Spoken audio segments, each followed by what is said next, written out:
C'est cool, c'est une affaire qui roule ça, Jean-Michel, hein. Tu te fais un petit jet de 14 patates sur un joueur qui vous laisse barrer. Moi c'est bien, en plus tu peux mettre de la thune sur un joueur qui va arriver. C'est cool, tout va bien. Salut à tous footeuses et footeux de la famille, c'est Thomas, petite vidéo alerte mercato sur l'OL, hein. Départ et arrivée. On va bien sûr évoquer Marino Diaz qui est reparti au Bercail, hein.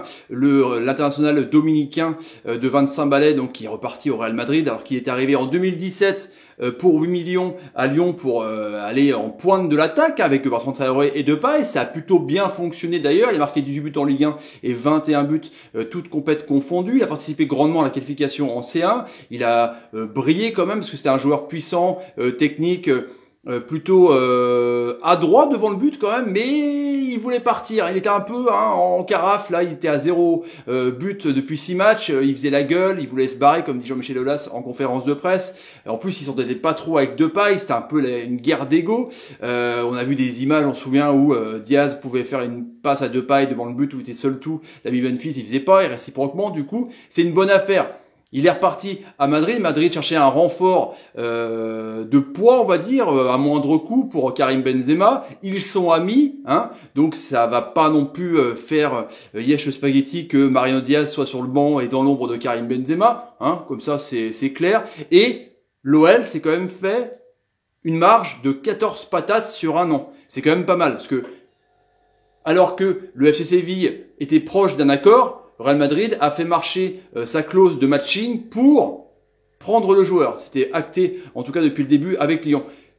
Ils ont dû donner 33 millions à Lyon, en enlevant, complication, la plus-value que Lyon a fait sur la vente du joueur. Voilà. Donc, ce qui fait 22 millions. 22 millions moins les 8 que Lyon a déboursé pour son arrivée, ça fait 14 millions. C'est pas mal quand même, juste pour un joueur qui voulait partir. Et en plus, c'est un peu le profil pour Manuelo Romero, il a annoncé ça à la CAD Nasser, celui qui a découvert Marino Diaz, il dit que c'est un parfait compromis parce que déjà donc, il est pote avec Benzema, il pourra travailler dans l'ombre et c'est un mec qui progresse de ouf, il a encore la marge quand même de progression. On l'a plus connu à la Castilla parce qu'il avait marqué notamment pas mal de buts, dont un triplé, il a fait 8 matchs avec l'équipe 1 des Merengues, champion d'Espagne en 2017, donc forcément il était dans le groupe, mais c'est un joueur pourquoi pas, qui pourrait briller ou pas au Real Madrid. Moi j'ai des doutes quand même, mettez dans les commentaires sur ce que vous pensez un peu de cette histoire quand même. Est-ce que Madrid c'est pas un peu faible comme mercato de prendre Marino Diaz, un joueur que tu as déjà pris,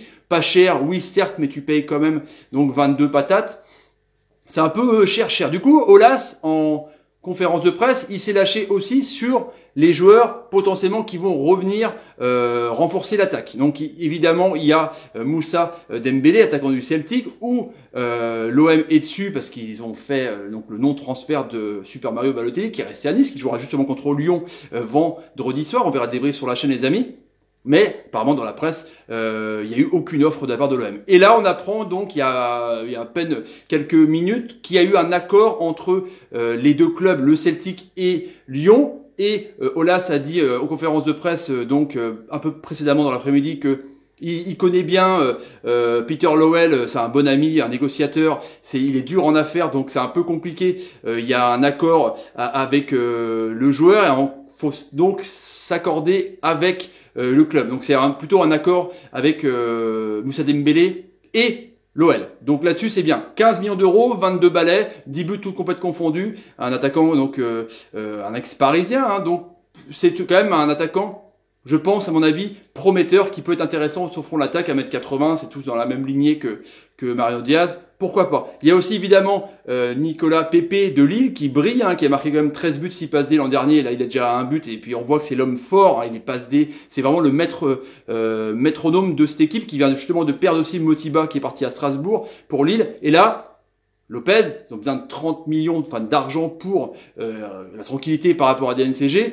Et Lyon, là, il y aura un accord entre le LOSC et Lyon, mais pas avec le joueur. Aulas a dit justement, il faudrait que le joueur soit intéressé, mais si le joueur s'est intéressé, il pourra avoir un accord d'ici vendredi. Mais il dit que jouer le podium de Ligue 1 et la Champions League régulièrement, c'est quand même attrayant pour un joueur. Donc l'international ivoirien Nicolas Pepe, c'est un profil qui pourra intéresser Lyon, mais Moussa Dembélé, c'est plutôt un attaquant de pointe fixe, rapide, technique, prometteur, 22 ans, et 23 balais pour Nicolas Pepe. Lui, c'est plutôt un ailier droit. Il dans l'axe, il pourrait jouer, mais c'est peut-être pour compenser, pourquoi pas, l'absence ou le départ de Cornet qui serait en partance vers Wolfsburg. Voilà pour tous ces dossiers, les amis. Mario Diaz qui repart, hop, du côté de Madrid pour faire un peu le poids et le remplaçant d'Karim Benzema, c'est cool. Et Lyon qui cherche donc un attaquant de pointe, en l'occurrence Moussa Dembélé qui veut venir, accord avec le joueur et Lyon, et Pépé, accord avec le club de Lille et de Lyon, mais le joueur, pour l'instant, il n'y a pas de nouvelles. Voilà les amis, donc dis-moi dans les commentaires ce que vous en pensez de tous ces transferts-là, du Real, de Lyon, de Lille.